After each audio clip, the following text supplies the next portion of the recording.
Yang suara ketawa tu, alamak, itu suara burung wak-wak, tak tak tak tak, bunyi macam tu lah. Dia ada bunyi sebab keadaan kedudukan dia tu.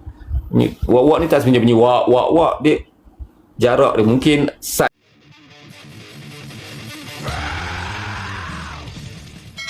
Bunyi ketawa tersebut adalah bunyi burung wak-wak.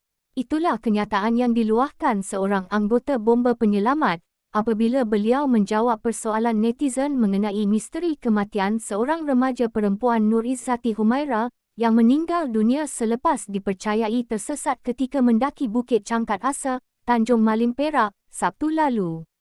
Menerusi potongan video live yang dikongsikan di akaun TikTok madanireform.my itu, anggota bomba ini menolak bahawa misteri kehilangan remaja berkenaan adalah disebabkan gangguan mistik, tetapi menegaskan bahawa faktor muka bumi di lokasi tersebut menjadi punca misi pencarian dan menyelamat memakan masa beberapa hari.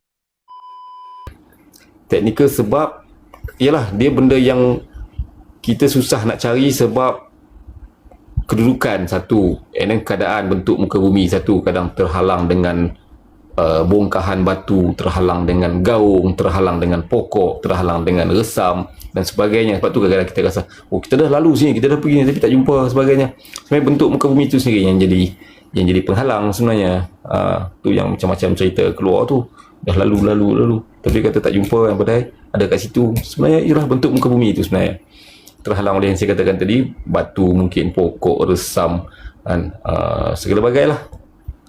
Itulah bila hilang je macam-macam lah. Perawat lah, mengaku perawat Islam, mengaku apa ni,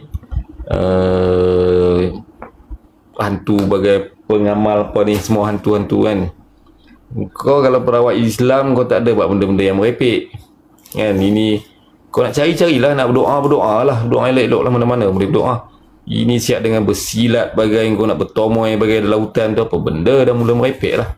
Sebab tu lah pada hari yang keempat tu, semua, kau awam ke, kau ustaz ke, kau apa ke, kau malim gunung ke, semua kita tak benarkan langsung untuk masuk ke operasi pencarian. Hanya pasukan-pasukan beruniform utama sahaja, terutama bomba dan polis sahaja yang dibenarkan masuk untuk pencarian masa hari last tu lah, hari yang kami jumpa tu. Yang suara ketawa tu, alamak, itu suara burung wak-wak, tak tak tak tak, bunyi macam tu lah. Dia ada bunyi sebab keadaan kedudukan dia tu.